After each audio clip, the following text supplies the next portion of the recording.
Sogokuru yapfuye mu 1917 asiga data afite imyaka 11 amusigira inka 12 aramubwira ngo nari ngusigiye ubutunzi buhagije tarabana bubu.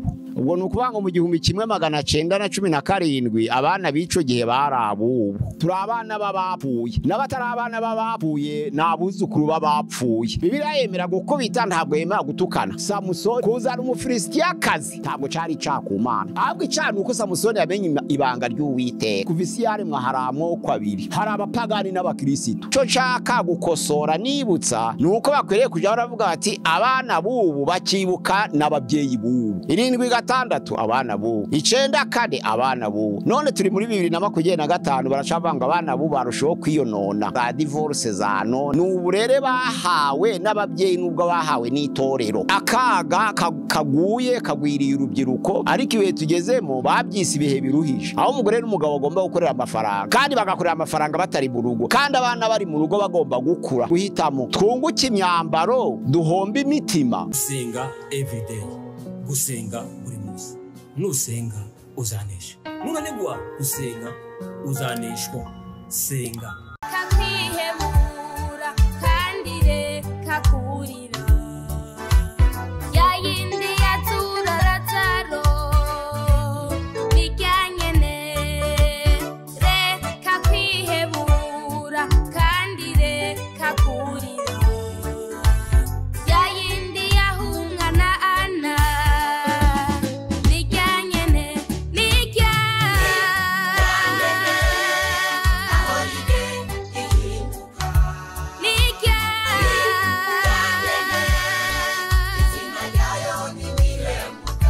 reka ngusuhuze inshuti ya gusenga everyday. Nizere ko mumeze neza mu bisanzwe. Muri kumwe nanje Manakiza Edouard, abari mu Rwanda shalom, abari mu Burundi, abari muri Kongo, abari muri Afrika, mwese mumva ikirundi n'ikinyarwanda n'ikinyamurenge n'ikinyabwisha. Shalom, turakunda ni gusenga buri munsi. Nusenga uzanesha, ko no gusenga uzaneshwa. Senga.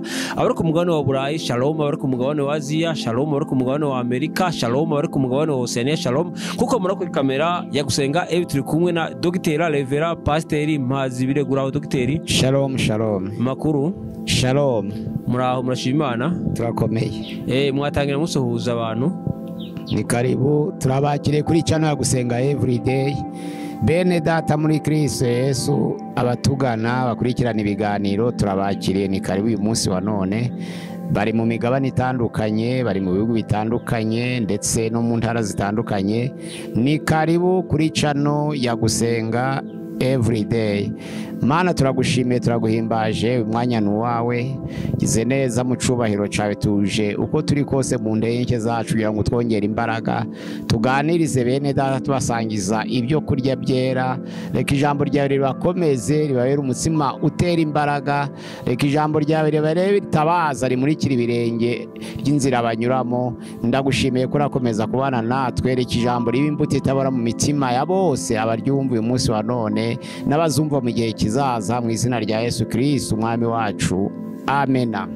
Pastor urakoze cyane. Pastor ese gusenyuka k'umuryango bituruka ku bana cyangwa ku bavyeyi? Abantu bakomeje kubyibazaho ntibarabona igisubizo kugeza uyu munsi wa none, ariko amateka yose avuga abana bubu. Sogokuru yapfuye mu 1917 asiga data afite imyaka 11 amusigira inka 12 aramubwira ngo nari ngusigiye ubutunzi buhagije. Zari inka 12 mu 1917 nari ngusigiye ubutunzi buhagije abatarabana bubu. Ubwo nukuvuga ngo mu 1917 abana bico gihe barabubu. Kugiye cyose iyo tuvuga ngo abana bubu, tuvuga abana bubu twibwira ko abambere bari beza, cyangwa twibwira ko twari beza kurusha uyu munsi wa none. Ariko tugendeye ku mateka yo kuremwa kw'isi, Kaini ni mwene Adamu, Abeli nawe ni mwene Adamu. abameze nka Kayini bazahoraho iteka ryose, n'abameze nka Abeli bazahoraho iteka ryose. Ni ukuvuga ngo hari abahagarariwe na Kayini, ni abana babi, hari abahagarariwe na Abeli, abana beza, abo bazahoraho iteka ryose. Muri 63 nari maze imyaka 4, navutse muri 59, 1959, ariko muri 63 data numvaga ari kuvanga abana bubu bifata nabi. Abana bubu nta bwenge bagira. Muri 63 muri 76 bari bakuru banje bari bamaze kubyirura, bavuga ko abana bo muri 76 ari babi. Muri 94 nanje nari maze kubyirura, ariko abangana natwe urungano rwacu bavuga ko abana bo muri 94 bari babi.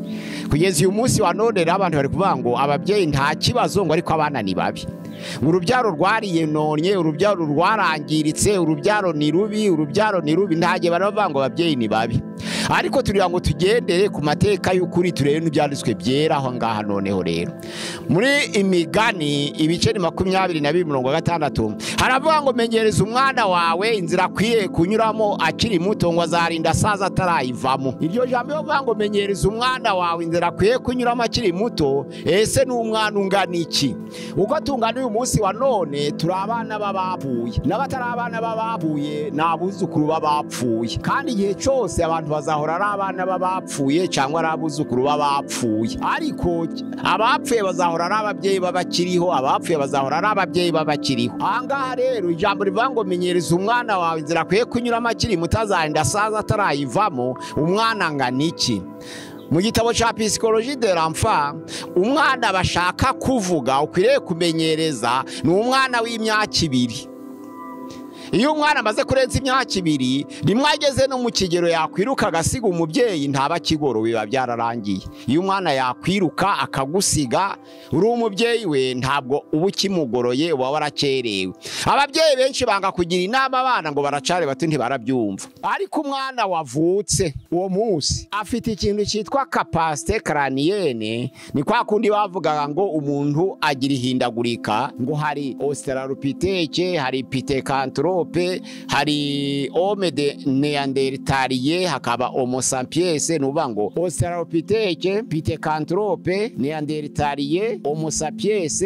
Noneho uwo homo sapiens akaba ari umuntu ufite ubwenge, umeze ngo ari we waje kuvamo umuntu wa none kubakurikira ihindagurika. Abo bantu ni umuntu watangiye asa n'inyamaswa, aza guhizana ihindagurika. Ariko umwana wavutse uwo munsi afite ikintu cyitwa capacité crânienne kiruta ikinyamaswa zose ku isi. Bisobanura ngo umuntu nubwo yaba yavutse uwo munsi aba afite ubwenge buruta bw'inyamaswa. Iyo akurebye wagira icyo umubwira kandi akagira icyo akuramo, nubwo atashobora kuvuga. Abana rero barabasuzugura ngo ntabwo arabyumva, ngo nzabimubwira amaze gukura. Yagera igihe cyo kwiruka akagusiga akabyanga. Abandi bakababwira bageze igihe cyo kurongora ngo nibwo barabyumva, bakaba batagishoboye no kubayobora no kubagira inama. Ahangaha rero menyereza umwana inzira akwiye kunyuramo akiri muto. Ni imyaka 2 mu gitabo cya Psychologie ukwiriye kumugorora akabimenyera. Iyo amaze kubimenyera ari muto nibyo atavamo, ariko yarenze imyaka 2 abivamo. Mu Migani rero 22 umurongo wa 15 haravuga ngo ubupfapfa bw'umwana buhambiriwe ku mutima we, ngo ariko inkoni ihana ishobora kubimukuraho. Abantu benshi bavuga ngo nta wakubita umwana, ariko Bibiliya irabyemera. Ahubwo ikitemeye ni ugutuka umwana, kuko gutuka ni ukuvuma. Izo mpamvu muri Yakobo igice cya 3 ni ukwirinda icyo ururimi ruvuze uri n'umukristo. Iyo uvuze ururimi rurabihamya. Iyo uvuze ngo ndabyaye igicucu gihinduka igicucu, ariko kumukubita inkoni utavuze biremeye, kuko iyo nkoni ishobora kumukura ku bupfapfa bwe. Hariya mu Migani 13 umurongo waho wa 24 haravuga ngo urinda umwana inkoni aba mwanga, ariko ukunda umwana we ukamucaha hakiri kare. Bishaka kuvuga iki? Bishaka kuvuga ngo hari inkoni y'urukundo, hakaba n'inkoni y'urwango. Hari urushi rw'urukundo, hakaba n'urushi rw'urwango. Ariko noneho mu gitabo cya ethique sociale babyitaga ngo ni inkoni y'iterambere. Kurya bavuga ngo umugore ashaka kudindiza iterambere ukamukubita urushi, ntabwo aba ari urwango, ahubwo barwita urushi rw'iterambere. N'umugabo nawe yakwiyandarika akifata nabi, ashobora gukoresha imitungo nabi, umugore nawe yemereye kumukubita urushi, ariko ari urw'iterambere, ari urw'urukundo kugira ngo bagire iterambere.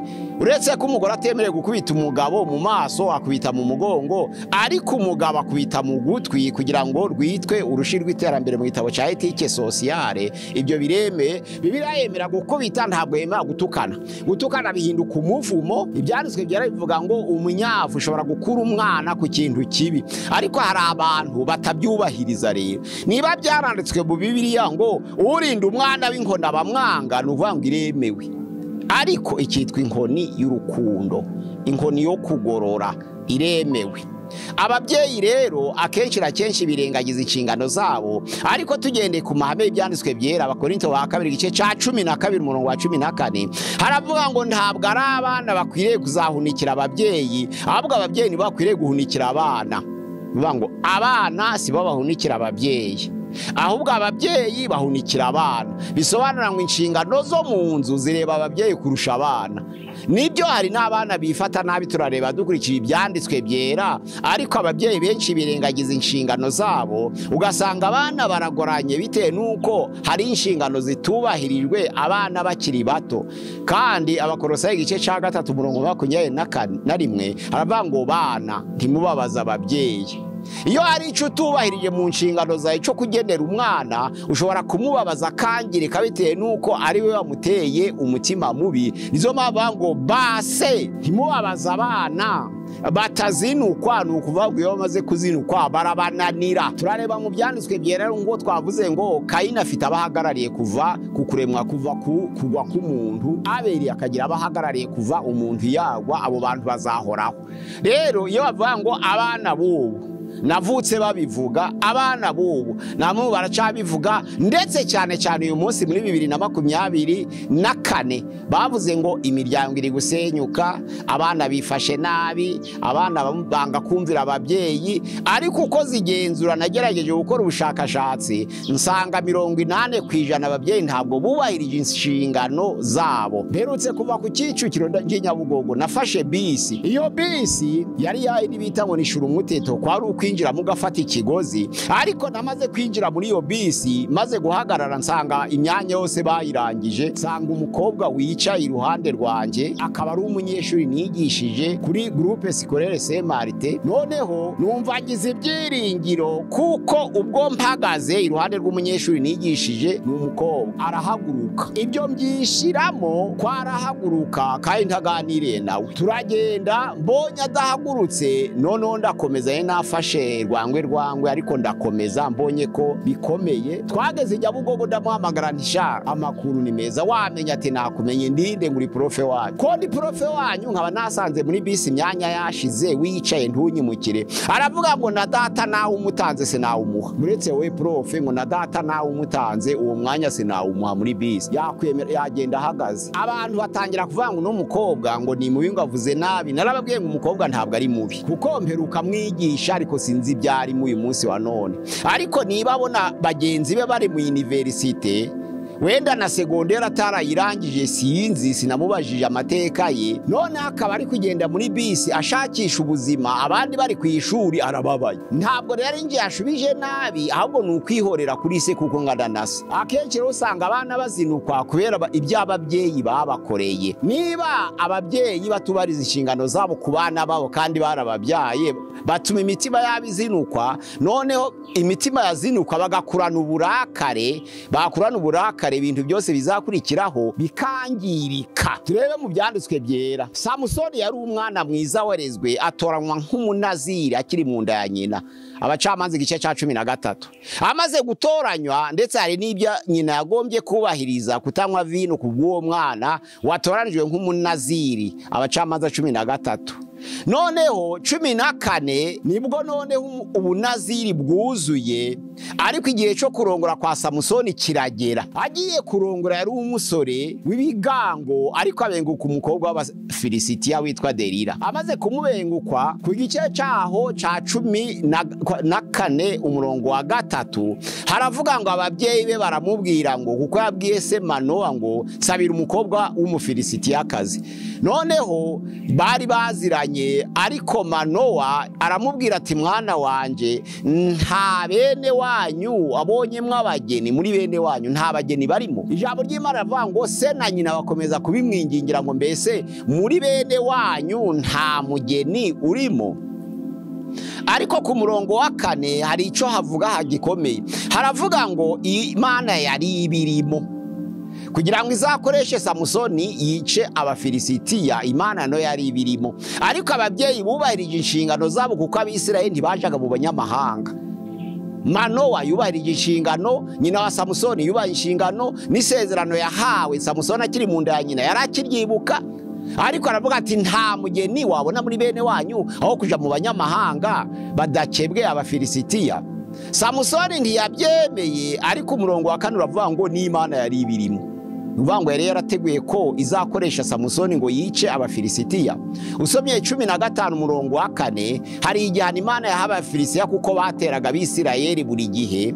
Ijambo ry'Imana ravuga ngo Samusoni ahana Abafilisitiya, afata ingunzu 300 azihambiranya imirizo, ashiraho amavumba, arakongeza, azohereza mu ngano z'Abafilisitiya, abicisha inzara ngo abenshi bishwe n'inzara barapfa umubare mwinshi. Kuri 15 umurongo waho wa 15 hari aho yafashe umusaya w'indogobe awukubitisha Abafilisitiya, yicamo Abafilisitiya 1000 abicishije umusaya w'indogobe. Kuri 16 umurongo wa 24 kugeza 31 Samusoni noneho afata inkingi, imfatiro z'inzu, inkingi, kugira ngo apfane n'Abafilisitiya ko bari barangije kumunogora amaso yagambaniwe n'umugore we Delila. Yanzu yaridutse ku bantu 3000 nawe arimo. Nuvuga ngo abo bantu Imana yashatse guhora Abafilisitiya kuko bari barajambije Abisirayeli inyureye muri Samusoni. 14 umurongo wa 4 haravuga ngo Uwiteka yarabirimo. Aho roni twakwita kuvuga ngo ibya Samusoni cyangwa Manowa ngo umubi yarinde. Nibyo Manowa yabonye ko Samusoni atamwumviye, ariko ko hariho n'imbaraga z'Uwiteka, Samusoni nawe yabumwere kuko yagiye mu Bafilisitiya Imana yabiteguye kandi biranditswe. Ahangaha rero ntitwavuga ngo Manowa ni mubi, ntitwavuga ngo Samusoni ni mubi. Wenda iyo Samusoni yemera hari uko Imana yari kumuhana cyangwa se agapfa urundi rupfu, ariko cyo twavuga ahangaha nuko Samusoni yamenye ibanga ry'Uwiteka kandi Imana yamutoranije kuzana Umufilisitiyakazi. Ntabwo cyari cyakumana, ahubwo cyane uko Samusoni yamenye ibanga ry'Uwiteka. Birahari kuba Delila yaramwingize ngo amubwire inkomoko y'imbaraga ze, amubwire ibanga ry'imbaraga zaho zikomoka, nico gusa nico ca Samusoni yabo. Naho kuja mu Bafilisitiya ntabwo ari icaha. Na n'uyu munsi ari abantu babyitwaza ngo Manowa ngo yabwiye Samusoni ngo mbe nta mugeni uri muri bene wanyu, ngo ntabwo naja mu bantu batari bene wanyu. Ubu kwisi kuva isi yaremwa hari amoko abiri, hari abapagani n'Abakristo. Ico rero bishaka kuvuga ruvuga ngo niba uri umukristo ja mu Bakristo, niba uri umupagani uja ushaka uje muri bene wanyu abapagani cyangwa uje mu Bakristo. Ariko niba uri umukristo nicyo bishaka kuvuga ngo Samusoni nta mugeni wabonye muri bene wanyu. Ni nkuko wabwira umusore uyu munsi wanatese mwitore rusengeramo cyangwa muri community yanyu cyangwa muri Christianisme, nta mugeni wabanyemo kugira ngo uje mu Babuda cyangwa mu Bahindu, nta mugeni wabonye iwanyu. Abantu rero babigira urwitwazo bakingiza amoko mwisi, ariko isi ifite amoko abiri, n'Abakristo n'abapagani gusa. Burya rero kuja muri bene wanyu ni ukuja mu Bakristo, kuja mu batari bene wanyu ni ukubura umukristo ukaja mu bapagani, niko bishaka kuvuga. Anga rero Manowa yagize neza kuko yibukije umwana w'amategeko y'Uwiteka bahawe Abisirayeli. Ariko Samusoni nawe kuba yarajanye Umufilisitiyakazi ntabwo ari icaha, kuko Imana yarateguye ngo azamukoreshe yica Abafilisitiya, ahubwo yatamena ibanga. Nico nyico gusa. Hari undi musore none witwa Amunoni. Amunoni yari yaraha amategeko y'Imana neza. Ni Samweli wa 2 ibice 13 aho yakinze Tamari mushiki we bose babyagwa na Dawidi. Ahangaha biragaragara mu magambo Tamari yavuganye na Amunoni ko bari barigishijwe, ariko Amunoni aba mubi. asuzugura amategeko y'Imana. Hari uriya mwana yabaye mu bipe kuko uriya mukobwa ntiyari kumenya amategeko y'Imana ngo amunone yayoberwe, kuko yaravuze ngo mu Bisirayeli kirazira, kandi ukoze nk'ibyo wabaye igicucu. Kandi iyo nkuru ntabwo yazabura hivugwa. Wabwira papa ko ari umwami kwicura musaba ataranga ngo aguhakanire ushaka iki? Kuko ayo mategeko Tamari yavugaga nayo bahawe bakiri abana, kandi na Amunone yari ahari. Nuvuga ngo Amunone yarasuzuguye. Byababaje Dawidi cyane, ndetse n'ibyaje gukurikiraho birababaza, kuko Abusalomu yaje guhorera mushiki we. Umubabaro yabonanye mushiki we byaje kumubaza, yica Amunoni. Abusalomu yisha Amunoni kugira ngo ahorere Tamari, ariko ahangaha uwifashe nabi ni Amunoni ahangaha. Ariko Dawidi nawe rero nta burere buva muri poligami. Yari afite abagore benshi, usomye amateka yose ya za Tarimudi n'ibindi byanditswe byera by'Abayuda. Dawidi yahuye n'abagore 63 harimo na Batisheba mu kurama kwe ku ngoma. Abagore rero bari benshi, n'ufite abagore babiri ntiyashobora kurera umwana ngo agire uburere bwiza. Ahubwo kuba Amunoni yaravuka mu rugo rw'umugabo ufite abagore benshi, nta burere bw'umugabo ufite abagore benshi. Uretse ko Abayuda bo babyitagaho bakigisha abana amategeko y'Imana bakiri bato, ariko n'ubwo burere nabwo bwari ubwo gushidikanywaho. Ahangaha Amunoni yifata nabi. Turebye nka Yozefu, ise yaranamutoje amategeko y'Imana. Nuvuga ngo Yozefu mwene Yakobo yamutoje amategeko y'Imana. Noneho Yozefu arayazirikana, arayakurikiza, ndetse agera no mu Egiputa akiyazirikana kiri hambiriye ku mutima we, kuko ibyanditswe byarabivuga ngo uje ubwira aya mategeko abana bawe, n'ugutegeka kwa 2:6 abana bawe yabasubiriremo uko bwije nuko bukeye, bayahambire ku mitima yabo, uyandike ku nkomanizo no kuraho mu muryango. Aya mategeko Yozefu yari yarazirikanye. Yageze rero mu Egiputa amaze kugira umugisha ku Uwiteka, abonye ubake kuri Potifari, ariko ashaka kuza ikigerageza ubwo umugore wa Potifari yifuzaga kuryamana na Yozefu. Yozefu yibuka amategeko yabwiwe akiri umwana, uburere yahawe.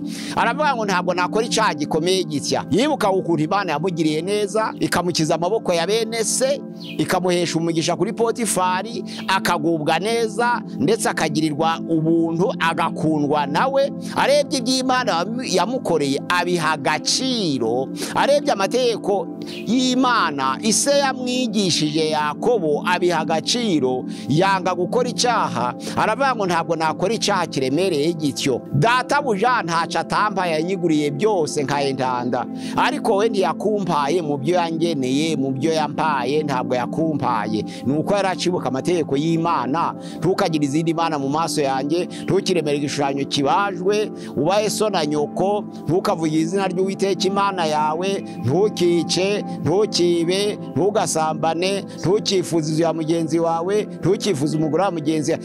Ayo mategeko y'Imana bayababwiraga no kuva kera batari yabereka Abisirayeli. Hari amategeko y'Imana yateguwe bajaga barabwira Abisirayeli kuva ku Baheburayo. Yozefu rero arabizirikana cyane, ibyose yamwigisha akiri muto arabizirikana.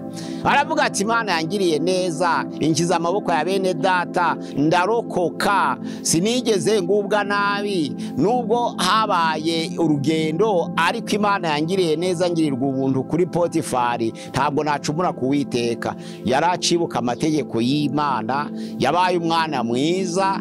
Ntabwo abana bose rero ari babi. Nuvuga ngo hari abana bubu hakaba mwabeza, hari abana ba kera harimo ababi, hari ababyeyi bubu hakaba mwabeza, hari ababyeyi bubu babi, hari n'ababyeyi ba kera babi, ariko ababyeyi bishizemo ko abana bubu ari babi.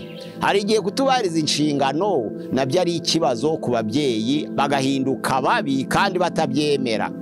Undi ni Eli, umutambyi witwa Eli. Yari afite abana Hofuni na Finehasi, bari abana bakoraga ibizira bakabikorera mu ihema ry'ibonaniro. Ijambo ry'Imana riravuga ngo bagasambana no ku muryango w'ihema ry'ibonaniro. Ariko Samweli ya mbere igice cya 2 umurongo wa 22 kugeza 26, ijambo ry'Imana rivuga ngo ise yahoraga babwira akabibutsa ati bana banjye, ibyo babavugaho ni ibiki? Ibyo mbumvaho ni ibiki? Bakoreraga amahano mu ihema ry'ibonaniro, bakasambanira kandi bagasambana n'abahakora umurimo.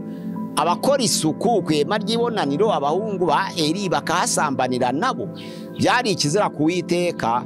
Ariko ijambo ry'Imana muri Samweli ya mbere igice cya 3 ku murongo wa 15 havuga ngo yarababwiraga Eli akababwira ngo ibyo mbumvaho ni ibiki kukimusambanira ku ihema ry'ibonaniro, ariko ijambo ry'Imana ravuga ngo ntabishireho umwete. Eli ngo ntabwo yabishiragaho umwete, yarababwiye arabibutsa, ariko nawe ntiyumva uburemere bwabyo. Niko ijambo ry'Imana rivuga. Nuvuga ngo Eli nawe yarahemutse kutumva uburemere bw'ibyo bintu, ariko abo bana nabo bazize ingaruka y'ibyaha byabo. Ijambo ry'Imana rivuga ngo mu rugamba rw'Abafilipi bapfiriye umunsi umwe. Usomye Samweli ya mbere igice cya 4 ku murongo wa 11 bapfiriye umunsi umwe kuko biyononye bakangiriza ubuturo bwera, bagasambanira ku ihema ry'ibonaniro, bagasambana n'abakoraga imbere y'ihema ry'ibonaniro, bapfuye urupfu rubi.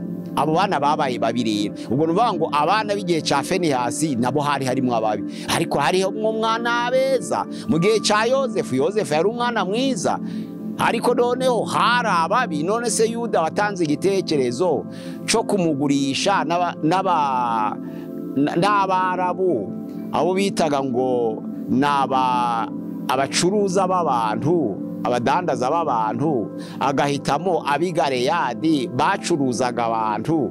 Ntabwo Yuda watanze igitekerezo cyo kumugurisha yari mubi, ntabwo ari Yuda Isikariyote. Ndavuga ngo Yuda mwende Yakobo niwe watanze igitekerezo, kuko Yosefu akigera kuri bene se bamujugunye mu rwobo kugira ngo aboreremo batamuvushije amaraso.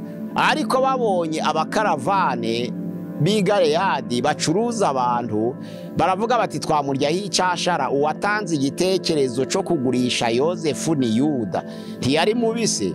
Baramugurisha, banze kumugurisha ibice by'ifeza 20 birabafasha muri iyo minsi, ariko Yosefu aragenda. Ahangaha Yosefu yabaye intungane, ariko Yuda aba mubi. Mu gihe cyose rero hari Kayini na Abeli, mu gihe cyose hari Kayini na Abeli, mu gihe cyose hazahora Kayini na Abeli, kuko Yuda yabaye mubi ariko Yosefu aba mwiza, kandi barabi igihe kimwe. N'uyu munsi wa none rero baravuga ngo abana b'ubu, ariko hari n'abana beza. Ariko gusa icyo nshaka gukosora nibutsa nuko bakwiriye kujya baravuga bati abana b'ubu bakibuka n'ababyeyi b'ubu. Ese ababyeyi b'ubu ni beza? Abana b'ubu bakaba babi bonyine? Oya, n'ababyeyi b'ubu ni babi. Ababyeyi b'ubu ni babi, ntabwo ari bose, ariko harimo ababi badatanga ibyo bakwiye ku bana bo ngo buzuze inshingano zabo. Ahangaha rero biragaragara ko ababi bava hose n'abeza bakava hose. Twabonye urugero rwa Samusoni, twabonye urugero rwa Amunoni, twabonye urugero rwa Yosefu, tubonye urugero rwa Barabene Eli. Biyononye bakangiza ubuturo bw'Uwiteka, nabo bagahura n'ingaruka y'icyaha bakoze, nabo baba babi. Ariko ijambo kuvuga ngo abana b'ubu byahozeho nabyumvise kuva kera nkiri umwana. 6-3 abana b'ubu, 7-6 abana b'ubu, 9-4 abana b'ubu. None turi muri 2025 baracavanga abana b'ubu barushaho kwiyonona. None bagatanga ingero ngo murebe ngo hari za divorce nyinshi. Ntabwo abasore urubyiruko bakora ubukwe aribo ntandaro ya za divorce za none. Oya, intandaro hubwo ni uburere bahawe n'ababyeyi n'ubwo bahawe n'itorero. Akenshi usanga mu itorero iminsi baha bagiye kubaka urugo, ubaza amasaha arimo. Bakoze fiansa y'imyaka 2 ugasanga ntabwo babahaye inyigisho zirengeje icyumweru. N'icyumweru ni kiki ku bantu bagiye kubaka? Umupasiteri akabaha inyigisho zitageze no ku cyumweru mu myaka 2 bakoze fiansa. Yamara kubasezeranya akabacutsa akagira ngo niko gucutsa kandi ariko kubyara. Nuvuga ngo iyo bamaze gusezerana bakabagiye gutangira kubaka, pasiteri agomba guhora arabigisha mu rugo rwabo, bakabyara bigisha, bakarera bigisha, bakabyirura bigisha. Ariko ikibazo abapasiteri babaye bake, abakristo baba benshi, kandi bose bakeneye kwigishwa. Ugasanga rero akaga kaguye kagwiriye urubyiruko, kandi rwa rubyiruko narwo rubaye victime y'abapasiteri batabahaye iby'ingenzi n'ababyeyi batabahaye iby'ingenzi. Ugasanga rero byose babirunze ku bakiri bato, ariko abantu bose harimo ababi n'abeza. Niba umuntu amara gusezeranya abantu bagiye gushinga urugo akabasezeraho uwo munsi ntazongere kuganira nabo ngo ababwire iby'ubuzima, ubwo abamariye iki? naco ni ikibazo gikomeye ahangaha. Itoro ryari kwiye gusubira inyuma rikavuga ati ese tumaze iki, twigisha iki? Umwanya twigisha abana bagiye kuzashinga urugo urahagije? Ese ababyeyi uko bateguye abana byo birahagije? Ni ryari umubyeyi yicarana n'abana bamaze kuba basore akabigisha uburere? Ni ryari umugabo yicarana n'abana bakiri inshuke akabicaza hamwe akabigisha uburere? Kandi arico gihe bari bafite n'ubushobozi bwo gufata mu mutwe ibyababwiye. Ni gake cyane. Akenshi ababyeyi ntibabonana n'abana babo. Umugabo ari ku kazi, umugore ari ku kazi. Ababyeyi barezwe n'abakozi bo mu rugo. Ubwo burere abana bazahabwa n'abakozi, nubwo bazarya bagahaga kubera mufite akazi, ariko hari ikizabura muri communication hagati y'ababyeyi n'abana. Nico uzamubuza amaze kuba mukuru, rimwe na rimwe azemera ico umukozi kuruta ico ababyeyi, kuko umukozi ari we wabanye nabo, umukozi niwe wabahetse, umukozi niwe wabagaburiye. Hari ibihugu bimwe umukozi bitemewe ngo agaburire ababyeyi, bisaba kugira ngo umugore abahari amenye uko batetse, amenye uko abana bariye. Ariko ibihe tugezemo babyise ibihe biruhije, aho umugore n'umugabo bagomba gukorera amafaranga, kandi bagakorera amafaranga batari mu rugo, kandi abana bari mu rugo bagomba gukura. Abana bagomba kwiga, abana bagomba kwambara, bakeneye imyambaro. Ariko none ni uguhitamo, twunguke imyambaro duhomba imitima kubera umwanya muke ababyeyi bashira ku bana babo, bituma umwana akura atuje ibyangombwa by'ingenzi byo kumurinda. Noneho rero bakabibyihebe kubera rimwe na rimwe hari no mu nshingano ababyeyi bakwiriye kuza batuzuza. Icyo gihe abana bakakurana umubabaro, abana bagakurana uburakari, bagakura ari abarakare kandi bakarakarira ababyeyi babo. None ingaruka yo kurakarira ababyeyi babo, abana bagasuzugura ababyeyi bose, bakibwira ko ababyeyi bose bameze nk'abababyaye. Ariko tumenye ko uyu munsi wa none igihe cyose hari abana bubu n'ababyeyi bubu, hari abagabo bubu n'abagore bubu, hari abasore bubu n'abakobwa bubu, ariko hakaba n'abasore ba kera bari babi, n'abakobwa ba kera bari babi, hakaba n'ababyeyi ba kera banari babi. Ugasanga rero hose bamwe baraterera umupira abana babo, abana baraterera ababyeyi babo. Ariko muri rusange purusa ndende ndari amagambo yanditswe mu byanditswe byera ko ababyeyi birengagiza inshingano zabo ku bana babo. Niba ijambo ry'Imana ravuga ngo igiti kigororwa kikiri gito, bireba umubyeyi. Kandi Bibiliya ivuga ngo ntabwo ari ababyeyi, ntabwo ari abana bahunikira ababyeyi. Ni itegeko ry'Imana ko ababyeyi bagomba gutegurira abana, ariko nta gihe abana bigeze bategurira ababyeyi. Hari n'igihe umubyeyi ategura neza agategurira umwana, ariko umwana yamara gukura ageze mu zabukuru ugasanga umubyeyi nawe ari kumuha imivumo ngo ntiyamwishuye. Ntabwo dutegurira abana kuzatwishura. Abana barezwe neza, ababyeyi bakuzuza inshingano zabo ku bana babo, abana ubwabo bazabitura bakurikiye ibyo abana babakoreye. Ariko niba atanaguhaye icyo washakaga, ni ukugira ngo umwana ye kuzasabiriza, si ukugira ngo umwana ye kuzakwitura, si ukugira ngo umwana azakwiture, oya, ni ukugira ngo umwana ye kuzasabiriza. No kukwitura ni ibindi, byaza ari umugisha w'Uwiteka nk'uko n'ibindi bishobora kuza. Ariko umuntu arerera umwana kugira ngo wazabashe kwibeshaho, ntabwo ainvestisa mu mwana ngo azamubesheho. Hari n'abandi batuza inshingano zo ku bana babo, none abana bo bamara gukura babona umugisha ahandi hantu hatari ku babyeyi babo. Ugasanga ababyeyi bari kuvuga ngo bari abana bifashe nabi ko ntaco babahaye, ariko icyo utabibye mu mwana ntaco uzamusaruramo. N'ubundi ibyo dusarura mu bana ni ibyo twababibyemo, ariko ntabwo turerera abana kubasarura mu buzima, ahubwo turera abana kugira ngo bazibesheho, nabo bazarera abo bazabyara. Mbese nibwo bushobozi tubaha. Ntabwo duha umwana ubushobozi bwo kutwishura, duha umwana ubushobozi bwo kuzarera abazabyara.